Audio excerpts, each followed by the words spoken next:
Hi everybody, this is Kimberly from Starfish Design Embroidery. Tonight I don't have the sample to show you, I left it in another room, but we are working on the Ultimate Gamerz bag. I've already gone ahead, we're working on hoop 1 right now. I have poly mesh, no-show poly mesh, not fusible, poly mesh hooped. We are going to need a scrap of tearaway because at one point we're going to cut out this flap. So let me get that scrap of tearaway ready. We're going to cut out the flap and we need to support the stabilizer when we do that. It doesn't need to be really strong because it's only going to run a couple stitches after that. So I've got my zipper die line all cut out or stitched out for you. So this is our flap. Right here's the 3 lines for our zipper.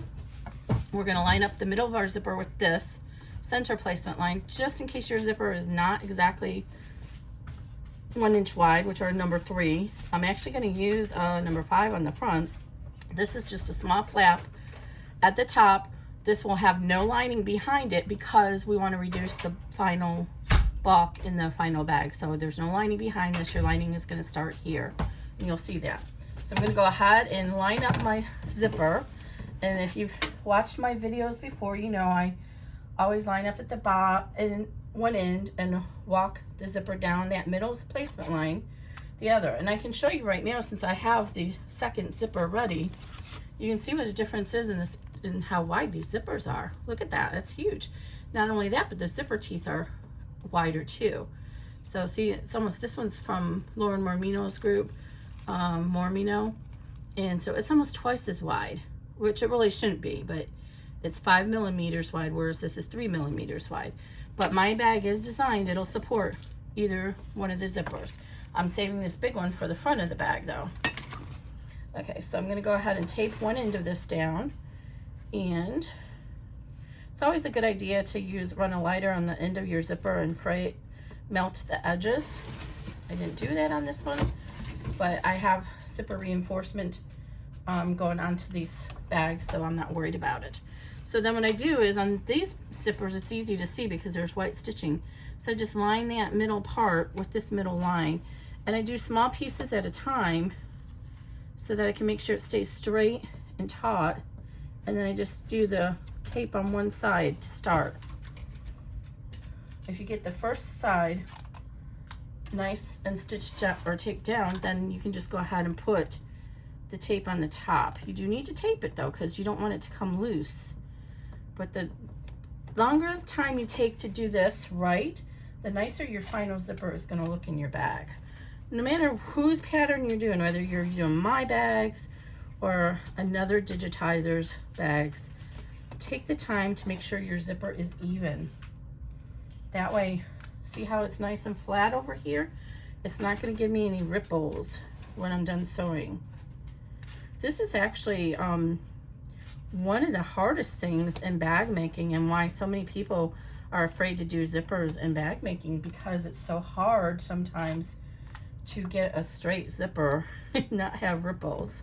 Okay, I'm going to tape that presser on the, sorry, not the presser foot, the zipper pulled down, and then I'm going to go ahead and put a couple pieces at the top just so this doesn't come loose.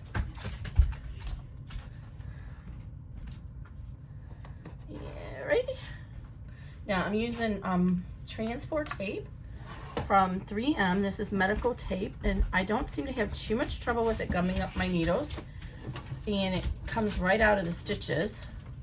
It does gum them up a little bit, but not a whole lot.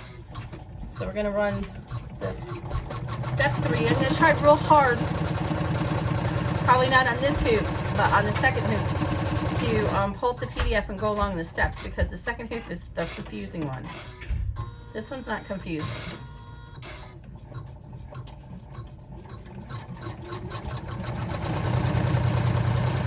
And this bag will hold,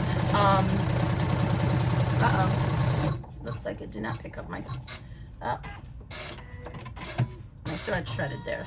So it's not a big deal. It didn't pick it up here, so I'm just gonna back up my stitches, fix my thread, and go back and redo those stitches. I have a newer needle. I don't know why I did that.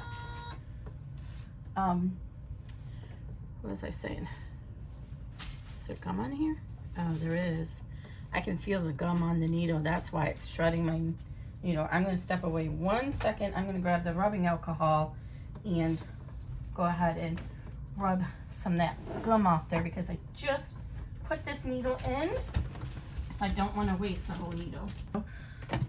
I'm just going to grab a scrap of fabric, put a little bit of rubbing alcohol on it, and rub it along that needle.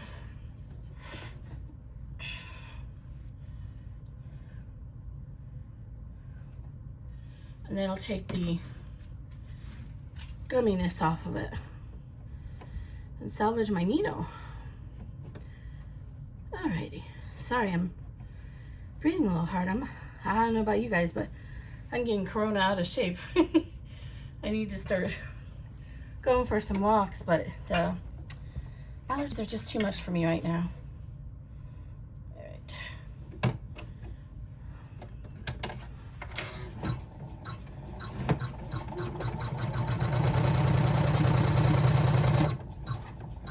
And I'm really sorry, these bags are really large, so it takes up the whole hoop.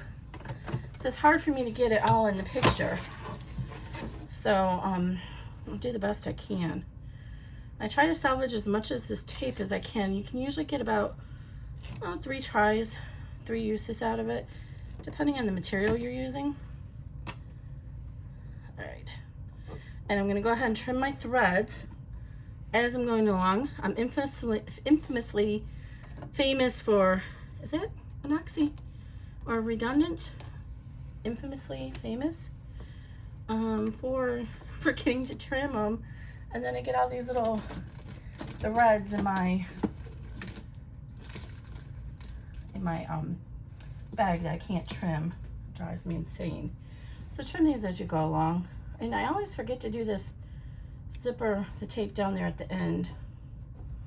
This is going to end up getting covered up, so I'm not too worried about that one. All right. I always forget to take this tape off, so don't forget that one. Now that one does usually get sewn into, so it's usually not salvageable to reuse it. All right. And see what it just did? It pulled that, the zipper, because I didn't melt it ahead of time. Okay, so we're gonna go ahead and lay down the first material of our flap. This time I am using it's not really vinyl, it's vinyl, but it's got a knit backing. It's really thin. And I've treated one piece with Decoville Light. So I'm gonna put this piece down. This is gonna be the top of our flap. And I'm actually gonna do this one where you turn it right side out. So I'm just gonna go ahead and line it up just like at the bottom of my zipper there and tape it down. Make sure it's centered. And since I'm not leaving this one frayed, after I tape it down, I'm gonna lift up the hoop and make sure that it looks centered from underneath, just so I make sure I can have a good seam allowance all the way around. See? Yep, see, you can see that. So good seam allowance. So I kind of wish that I would have not used Decoville Light on the whole flap and used Woven Fuse instead, and then just used a little bit of Decoville Light where the snap is going to be. But I didn't think of that until I had it all done. So hopefully it won't be bad to turn. So first I'm going to switch over to white thread so it shows up for us, because the first thing we're going to do is stitch our registration line that we're going to use to line this up on our final bag. And since I'm using this really sparkly rainbowy fabric, any color I don't think is really going to stand out, so I'm just going to use white. And fingers crossed, while I'm using white, we're not going to know, but I spent an hour working on my tension yesterday and got it to a pretty reasonable spot. Now, why is this not wanting to go in there? Come on.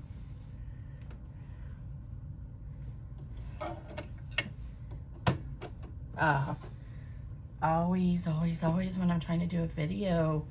Jolene, come on, work with me, girl. Work with me.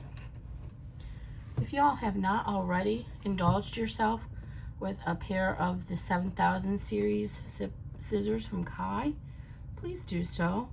They are so amazing, just absolutely unbelievably sharp, and they cut through the thick layers like a hot knife through butter.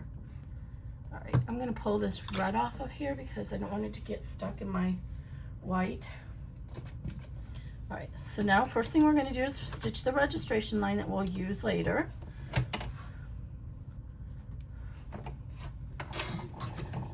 And then we're gonna stitch, I think with the Decoville, I'm okay, and I don't think I need to reinforce the text. But if you're using some other kind of unsupported material, make sure you go ahead and add extra stabilizer underneath the satin stitching. I'm gonna go ahead and trim my thread there so it doesn't cut over it.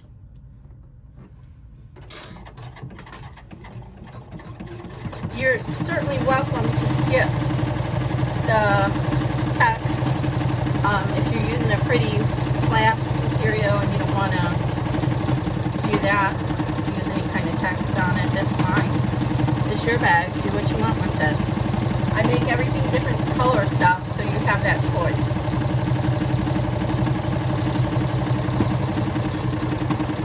I really need to get that little lapel pen mic and start using it so you guys can hear me better.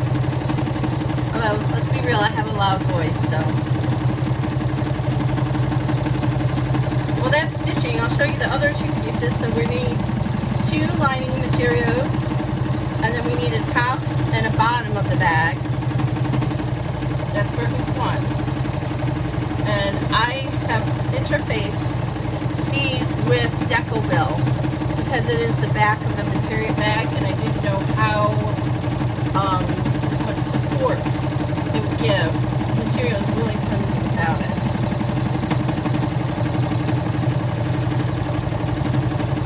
So I'm going to try and pull up the steps since I actually have the PDFs loaded and make sure I go along each step here. And I know I'm really bad about doing that. So right now we're doing 3, 4, and 5. So we did 3, which is our registration mark. This is 4, which is our text. And then 5 is the placement line. Placements for snaps. Now, you're welcome to skip the snaps and use Velcro. You'd have to go ahead and add that on your regular sewing machine if you have one. So in that case, just skip the snap placement. Especially if you're using vinyl, you don't want to pick those stitches out and have a hole in your vinyl.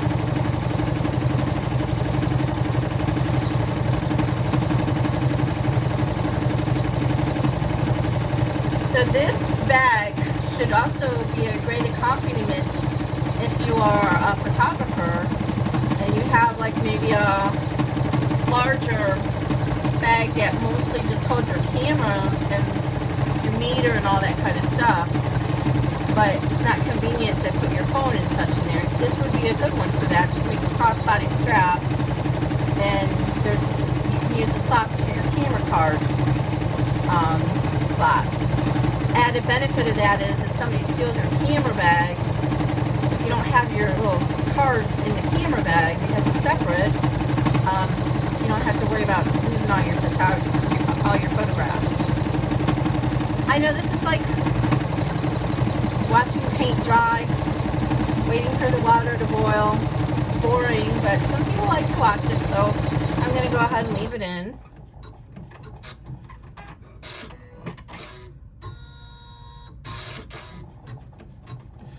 The material I'm using today is from, what happened? Didn't want to pick up that bobbin thread. It is from, I'm going to have to look it up. HungryHippie. I will look it up. I can't remember the name. HungryHippie, I think. It's not working. What's going on here?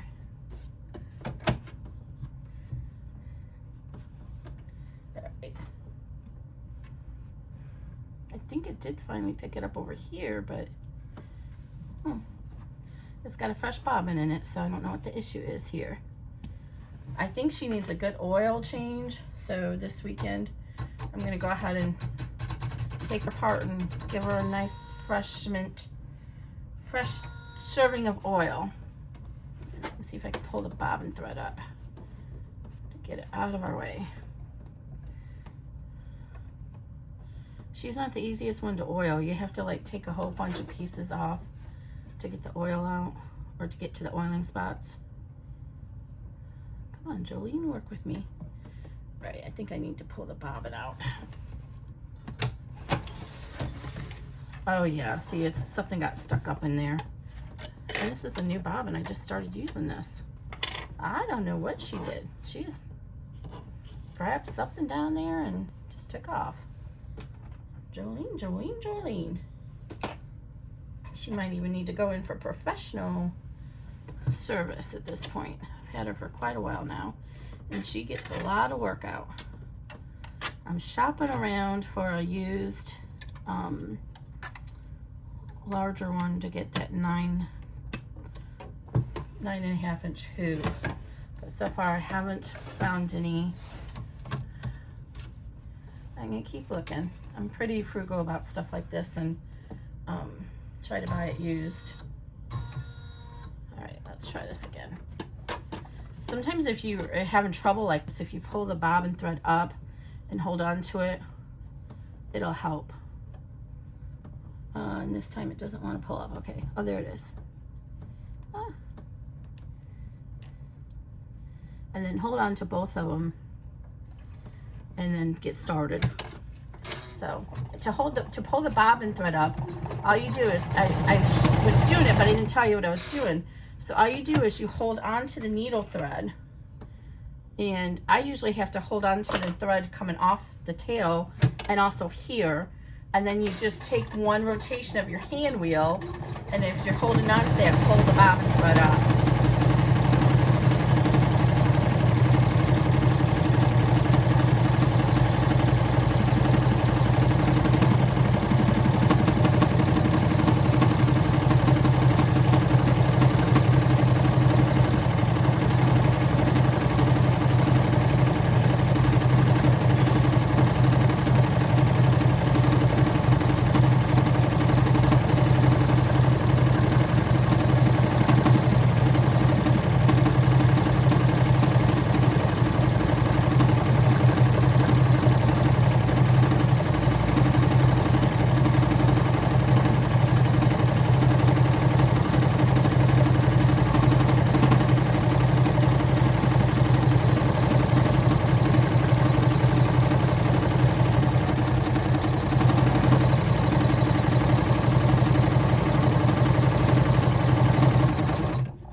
full speed. I usually keep her at, we're at 700 right now.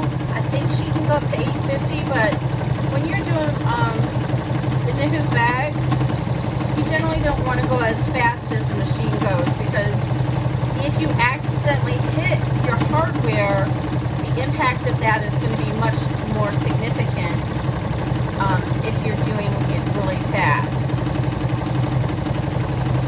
And you're more likely to have thread breaks, things like that. Not to mention it already vibrates the table pretty strongly now. vibrating the camera. It kind of looks like it is today. It usually doesn't.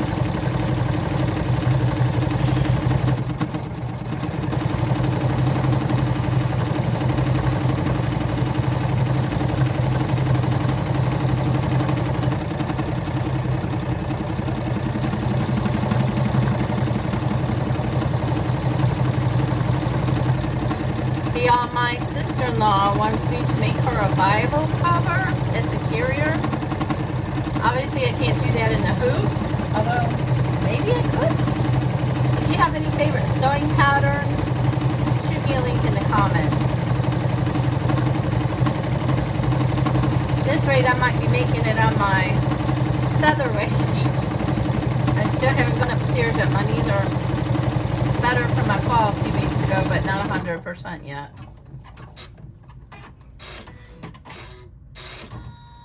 All right, so, let's do our stamp placements. We don't want our stamp placements to go through both layers of our material. So then we're gonna put our material the other side of our flap, right side down, since we're gonna do a turned flap this time. Traditionally, I've been doing vinyl, and so I just would put it on the bottom. So if you're gonna do a vinyl one, you can go ahead and flip this over and line it up on the bottom like this and tape it in place. But this one we're actually going to turn. So I'm going to flip this over. I'm going to line up the edges here, and I'm going to tape it down, and then we're going to go ahead and stitch around that. And then in between the hoopings, while I'm not on video, I'm going to go ahead and turn that right side out and top stitch it. Well, I'm probably gonna have to top stitch it since I use that Decovil on it. Okay, so now this is just gonna do our little final stitch around. And when you're using this, there's a slight curve on the corners. You wanna cut into those with some notches so that you can make sure that you have a nice smooth finish.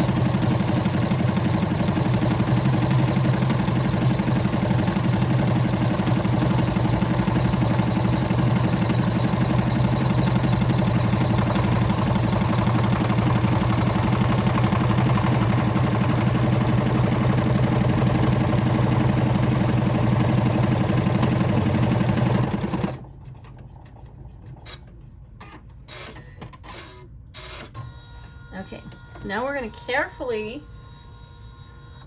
cut our,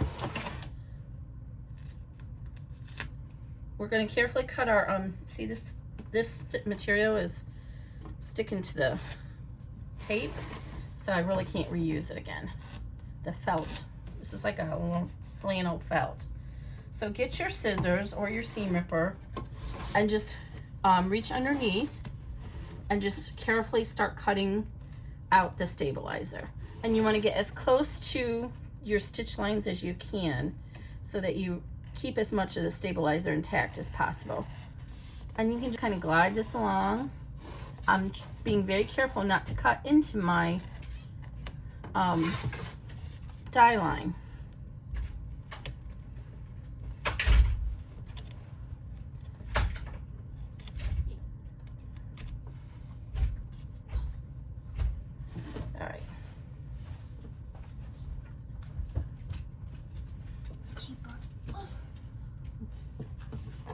All right, I'm going to switch over to the seam ripper over here since I'm going to go straight.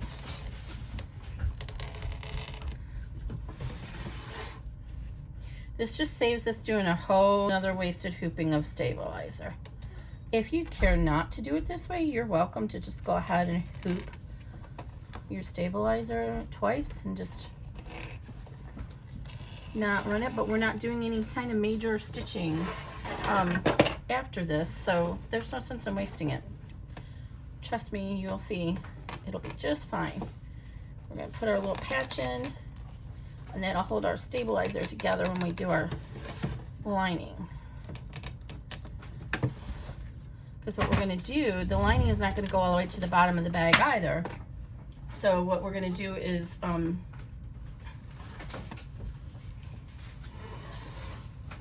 pull this up and stitch our lining together. So just go ahead and, I cut this way too big. Do tape this down though, because you wanna patch it.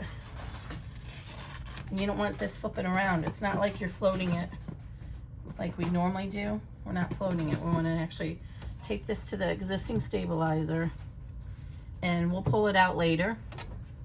But go ahead and tape it on all ends, just so it's holding your pieces together. All right. All right, so, oops, I got a little too much right here. Let me trim that out because I don't want that caught on my seam. So now we're gonna go ahead and turn over to the back.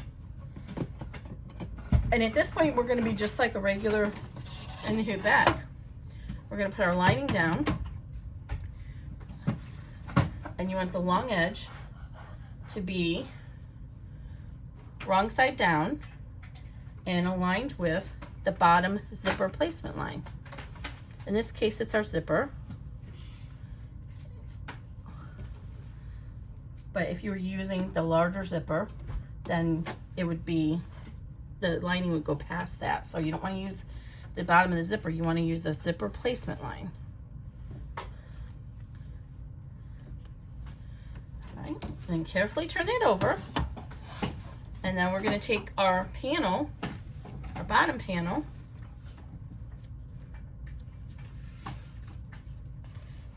and I left about a 1/4 inch hem here with no decoville on it. So I want this piece to be down, and it's going to go face down, centered over,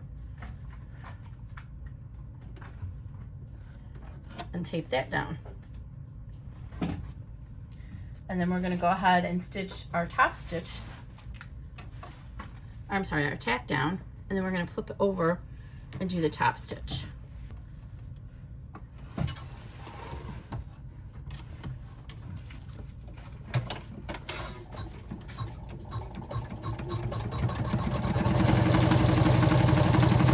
And I probably should have taped it in the center there, but that's okay.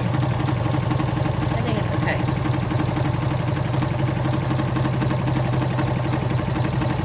So then here we're going to trim about 1/4 inch all the way around.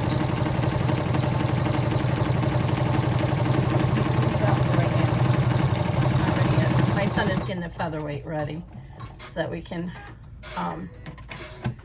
top stitch this in between the two hoopings. Okay, so flip it over and then pull your tape up and then lightly finger press this, very lightly, because we don't have that major stability here in our hoop. So lightly finger press that and then tape it down. Thank you. And then when it's long pieces like this, I like to actually tape the middle down too, because if you don't, what I have found has happened is it comes loose, and then once the middle starts to move, it makes the corners come loose. So once you flip this back over and you're on stable ground, then you can kind of go ahead and reinforce that crease if you need to. And this, I didn't quite line it up well. I didn't use the ruler, that's my fault. I normally actually do just line the ruler up here, 1/4 inch, and then I put the decoville up to it. But that helps fold the panel down better when you do that. Oh, I don't want to use white. I'm going to change the color of thread. I do not want to use white on the top stitching because I think it's going to look terrible. Let's see, I have this, what color should I use? Let's see.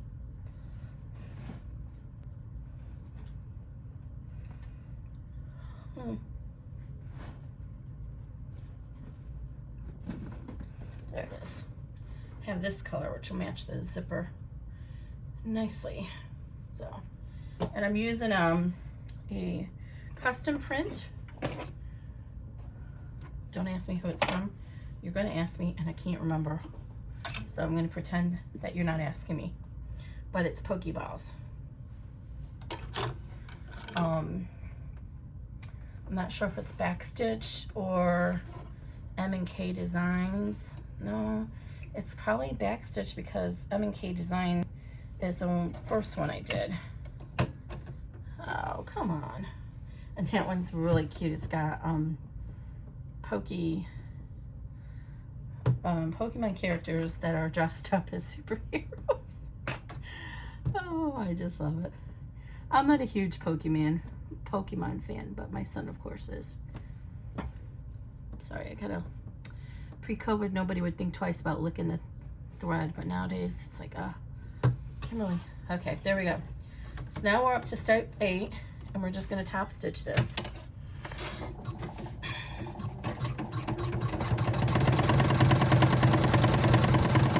And then we're going to add the top panel and the second lining. Oh yeah, I use that color. That's perfect.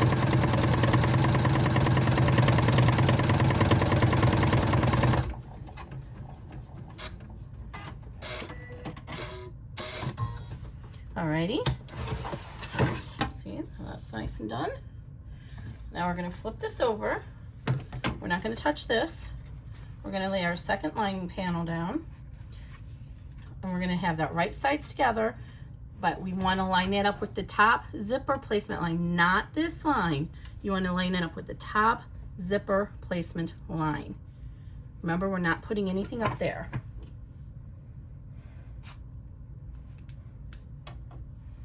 And if you cut these panels exactly the same, you should be able to line it up against each other and it should be fine. I'm gonna have to try. I missed some pictures the first time around for the PDF, so I'm gonna have to try and take some still pictures out of it. Okay, so there's that. And I'm just carefully folding it under and looking and make sure it didn't come loose because we're gonna fold it up in a minute. Okay, and here again I have that seam, the 1/4 inch, so I want that to be here. And actually I'm gonna line this up. Let's see, I'm gonna line it like this. No, yeah. Oh, did I do this? I had this all situated so that it should have lined up, but it's not. I don't know what I did wrong. Oh well, that's okay. So, oh yeah, because I'm upside down. I was saying I had this all situated so that it would line up together. I have it upside down. So I want to make sure my little lines match. So we're gonna fold this like this because we want the top to be even with this line, the top of the zipper. So I actually cut these at the same time, so if I line it up this way, it should be even. Oh, why is it not? Okay. You don't have to be as fastidious about this as I am, but I took the time to make sure. So I want to make sure it lines up again. I'm going to flip it over. Okay, there we go. So that's what you have to do if you're using directional fabric. You just got to play with it and make sure that it's going to be lined up right.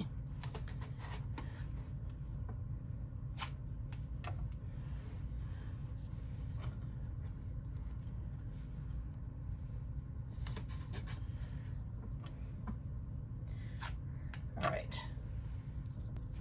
Then we're going to go ahead and run step 9. Make sure your lining didn't come loose down there. And then we're going to flip that up. We're going to leave the lining alone on the back. And we're going to flip up the top and run step 10. Because the lining's not going to get flipped up. There's no need to flip it up. You would do that if you were going to have reach inside the bag at the top. You want to flip it up. That would help keep the lining out of the zipper. But in this case, we're not doing that, so there's no need to move the lining on the back.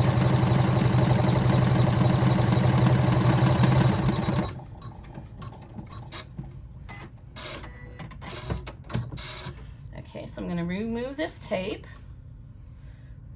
Doesn't look like I'm going to be able to reuse it.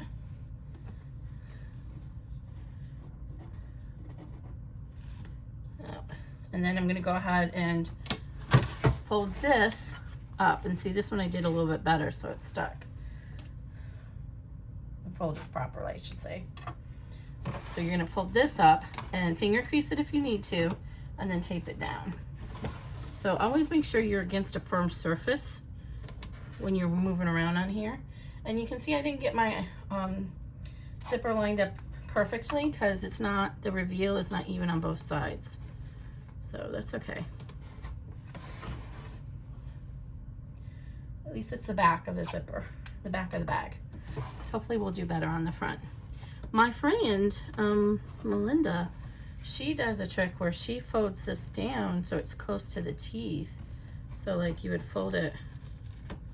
Let me see if I can do it on here and show you. And it's really cool. So she would fold this. It's probably hard to do this since I put Decovil on it. She would fold it like this and bump it up closer to the teeth.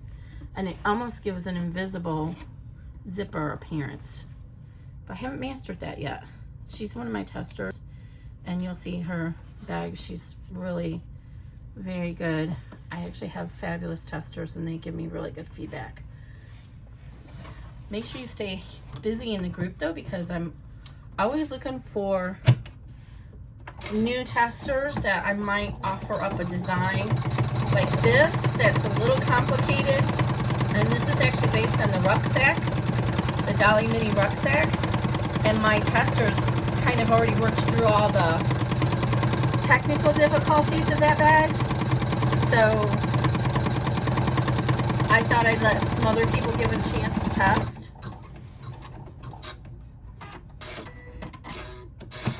Okay, so now what we're gonna do is pull up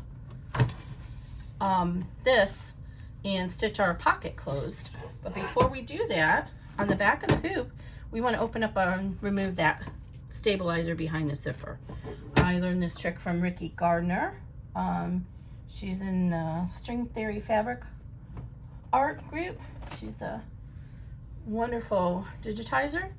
And when you do it now, you have the tautness of the hoop to help you. So what I do is I just get my seam ripper underneath so I can see the blade, and then I just kind of slide it along. Now traditionally you should have the ball down when you're doing this, but when you're doing this you can see where the blade is at, so you don't have to worry about that. And then I go ahead and flip it over, and then I have to hold on to the side that we just cut away while I'm doing this side, just to keep that tension in there. And see how we do that? And so that way we're not cutting into our blade. Let's try doing it with the ball down. Let's see what happens. Since we already did that side. Oh yeah, so we can do the ball down on this side, and then we don't need to worry about cutting it.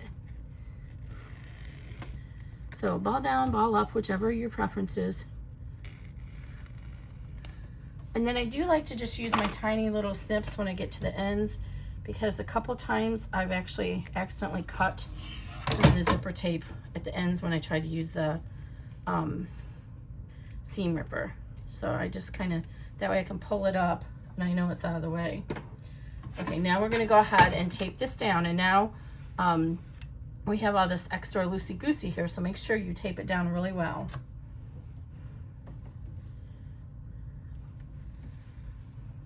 Whenever I don't tape it down, the corner lift up on me. So take the time to tape it down. All right, so now in the front of the hoop, we want to go ahead and lift up our bottom exterior panel out of the way, like this, and tape it if you need to. And this is where this stabilizer is going to come in handy, because we now need the stabilizer to get support while we stitch the pocket down. And then after we stitch the pocket down, we'll remove that tearaway stabilizer. And just watch this and make sure it doesn't come loose. Good thing this is a double run. I'm going to go back and redo those stitches one more time after we're done here. Because they were a little loosey-goosey, and I don't like that.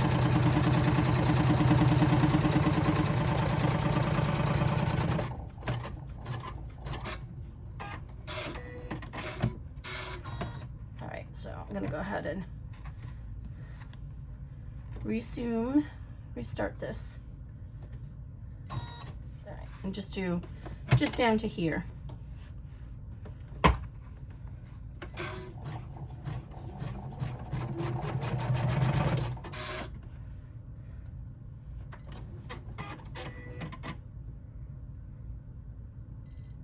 Oops.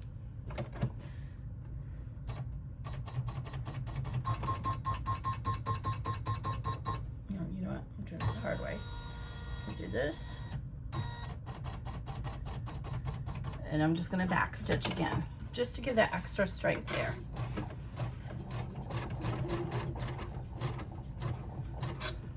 So you have some tools at your disposal when you have mistakes like this. When something, your machine may not be like my machine, but sometimes she doesn't like to catch the thread, the bobbin thread at first. So I'm going to get rid of all this extra thread. All right, and now we're going to go ahead and remove her from the hoop, tear away this extra tape, and then go ahead and flip it over on the bottom and make sure everything looks good before we proceed. Because if it doesn't, we have time to go back in and fix it. And it looks good. So then we're going to go ahead and remove the tearaway. And if you haven't removed tearaway before, you hold it against the stitches and you pull the tearaway against the stitches. So let me show you that again. So you hold your finger against the stitches and you pull against the stitches, and then it'll tear away easier without pulling out your stitches. But you want to support your stitches. And this is a little bit heavier of a tear away than I use for snap tabs, so it's takes a little bit more. And then I'm going to just, by the time I get the edges out, then usually the inside just pops out easily. And then look, I have all this nice large piece. I say that it usually pops out easily, don't I? This nice large piece to use for something else. Now, if you're running a 6 needle, you might not have needed that extra stabilizer there because the presser foot is higher. But you can see what happens if we hadn't put that stabilizer when the presser foot's going around, it might have got caught in this. So that's why we do that extra stabilizer. Okay, now we're going to go ahead and fold our exterior back down and tape it in place. And we're going to move our zipper pull over. And the next step is simply going to put our registration mark up here for our final bag, and then some back tacks on the zipper. So go ahead and open your zipper and go ahead and leave the tape on it and float it down. One other thing I like to do is I like to put a piece of tape right here on both ends, because sometimes when the presser foot comes around, this one is okay, but on vinyl especially, sometimes the presser foot will come around and hit like this on it. So if you just put a tiny little piece of tape right here, right over where those stitches end from the top stitching, the presser foot won't get caught on that. And especially down here where the zipper is going to be open, that way the presser foot will not get caught. And we want to keep this zipper taped down so that you don't forget to tape it down when we add this to the main hoop. And this is just a back tack on both ends of the zipper and then the registration mark. And then there's going to be a step 13, but we're not going to run step 13. 13 is just to prevent our machine from going back to the center of the hoop and getting stuck.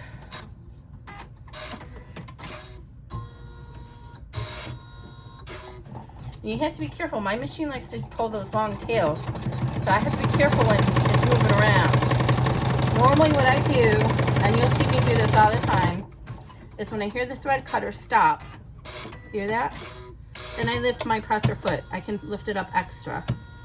Oh, mental note, I need to fix that. Nobody told me that's wrong. That ending line should be down here. The whole point is so it doesn't move across the center of the machine. So I gotta remember and fix that. Mental note, somebody tell me to do that. All right. So I'm removing the tape. So we're all done now with this hooping.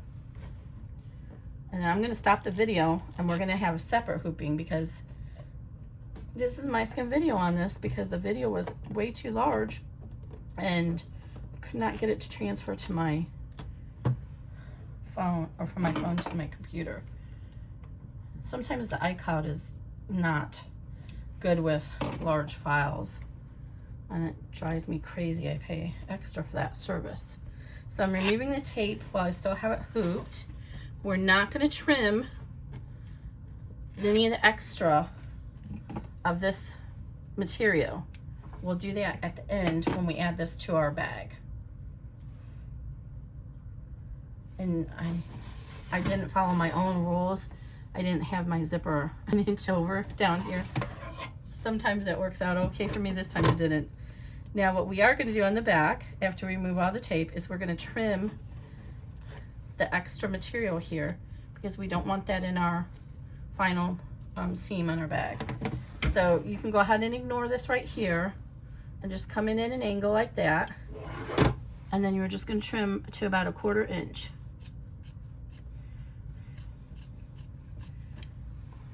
And see, our final seam is going to be right just a couple threads inside this, and that way we keep that out of our final seam. It's not as important on the side seams as it is on the bottom, because the bottom of this bag, we have a gusseted pocket that's going to be on the front, and it has a lot of bulk to it. So we don't want anything extra in our bag. I did a terrible job of trimming that. And you can always do this afterwards, after you unhoop it.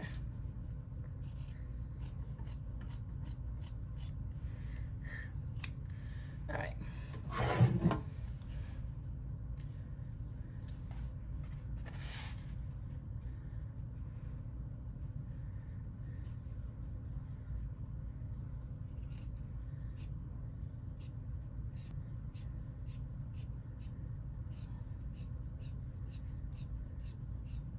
All right, there we go.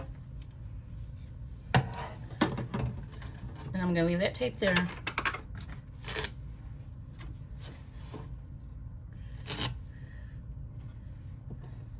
And then we're gonna unhoop this, and then we'll be ready for our second hooping.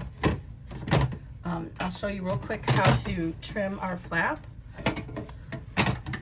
And then off camera, I'm gonna trim the extra stabilizer away from here. Next one all hooped up. Wow, we're making a mess here. Where'd our flap go? Okay, so on our flap, we're gonna go ahead and trim it to about 1/4 inch all the way around.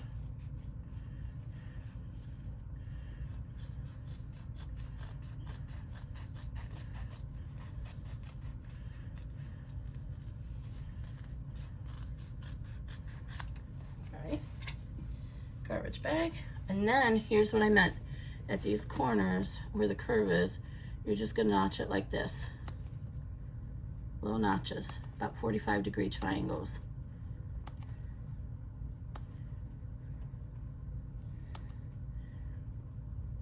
I got pretty close there, so I probably don't need to notch it there. When you do this, you see what you're doing? You're taking material away, so it allows that seam to spread out when you turn it right side out, and reduces the bulk out of that seam. Because if you don't do it, then what happens is that material folds back on itself, and you have little ridges, little bumps inside your seam allowance, and it's not smooth. But if you cut these little triangles out of your curves, you reduce all that bulk. Okay. And then just turn this to the right side. And then I'm gonna, off camera on my featherweight, I'm gonna go ahead and top stitch this. You don't have to top stitch it, but it just looks better and it helps the material hang down better. But if you have like your pointing device, I usually use my rounded hemostats, which I don't know where they're at right now, but anything like one of these turning tools, that'll help you to smooth out your seams. And then just kind of roll it in your fingers, and then use your pointing tool to get those seams out. And then when you top stitch, it'll be nice and smooth. I'm just trying to smooth it so I can show you what a difference it makes. See there? No, it's not all bulky. It's nice and smooth. And then I'm gonna go ahead and put some Wonder Clips on this to hold it smooth while I do the top stitching. Okay guys, that's all for this video, and I'll put a link to the next one down below. Thanks.